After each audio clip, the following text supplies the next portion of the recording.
of them actually cheated on each other, and their third child actually, it might have been because she had another lover. And some of his work was mostly on like his lover, not exactly her, but somewhere. So this is part of one of his famous works that he had.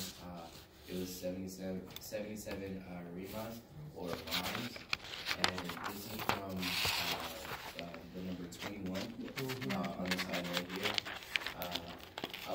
There was a lot of this stuff that was published during while he was alive, and then there was a couple of them that were published after his death.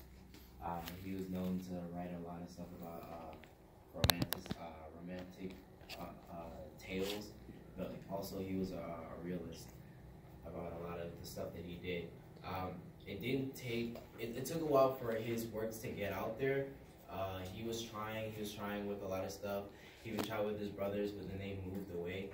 And it was until like 1857 where one of his projects saw the light of day, and it was because of a person named Rodriguez Pereira that he met, and he was able to take a lot of his works and made it public, and that's where a lot of his success became very, I guess you can say, viral at that time, and then he was able to link up with his brothers later on, and that's when they were able to create more. Okay, so most of his work was indirectly or directly inspired, or he was influenced by Cervantes, Shakespeare, and Goethe. And so he is most known for his rhymes and legends. And so he had like 77 rimas or rhymes. And this picture right here is autograph of Becquer, rhyme 27. And most of these rhymes are like they're like brief stanzas and like both musical and erotic, and it came to be a few thousand lines. His legends, those two are just some of examples of like all his legends, because he had a lot. And legends are like a variety of romantic tales, and some depict supernatural and semi-Christian events. And this last one is one of his rhymes. And there's the Spanish version and the English version. He was throughout history, he was known to be the foundation of modern Spanish history when it came to a lot of the stuff that he wrote.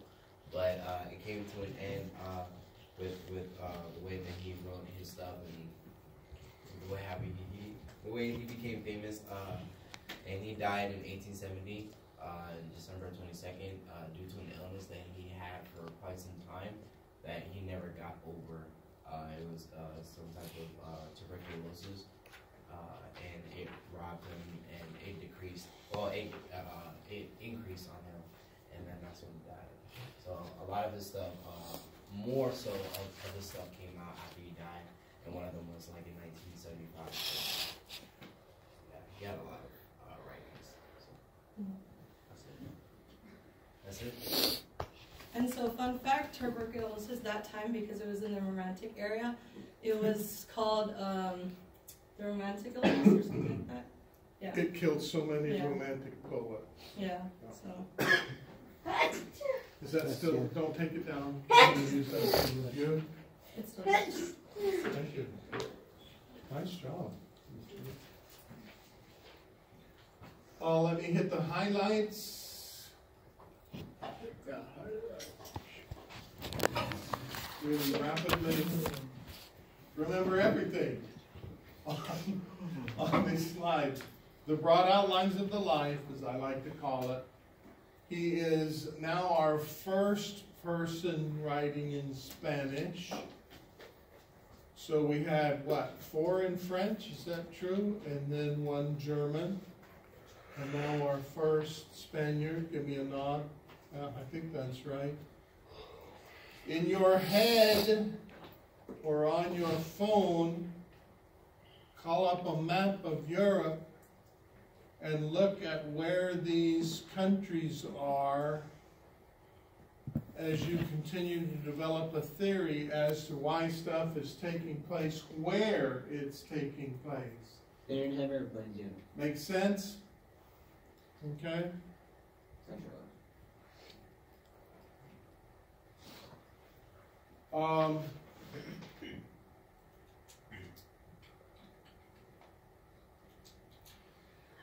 I do not want you to have to memorize any individual title except the English titles of the poems in our book.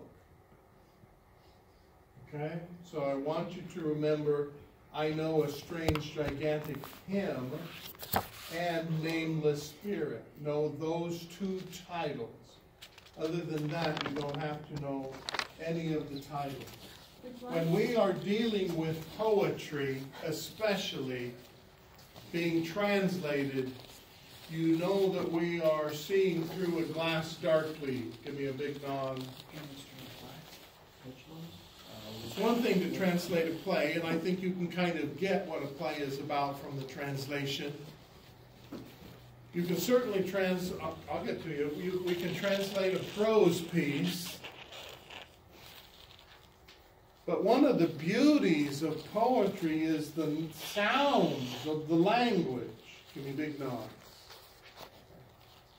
Poets work intensely hard to come up with the exact right word that not only means what they want to say, but has a certain kind of sound. It might have a certain number of syllables, right? And so now when we are trying to translate that into another language, I think we're getting kind of a ghost, almost, of the original. So poetry really suffers in translation. If you speak Spanish, raise your hand high. Read this in Spanish. Read this side. ¿Comenzar? Yeah, and loudly, please. Volverán las oscuras golondrinas en tu balcón sus nidos a colgar, y otra vez en la hada a sus cristales jugando llamarán. Pero aquellas que el vuelo refrenaban tu hermosura y mi dicha a contemplar, aquellas que aprendieron nuestros nombres, esas no volverán. Now just the first stanza, but much slower, with some deep feel. Sure. Volverán las oscuras golondrinas en tu balcón sus nidos a colgar, y otra vez con el ala a sus cristales jugando llamarán. It's beautiful in the sound of the language. When you look at the translation on the right-hand side, I still get what the poem is about, but I'm not getting the poem. Does that make sense?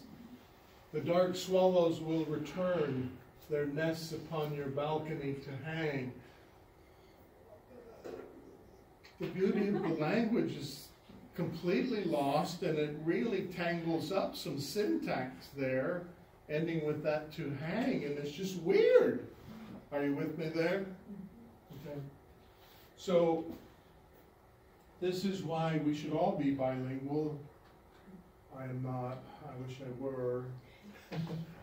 So that we could enjoy poetry more in the way that it was meant. Lights on, please. There are 2 hands.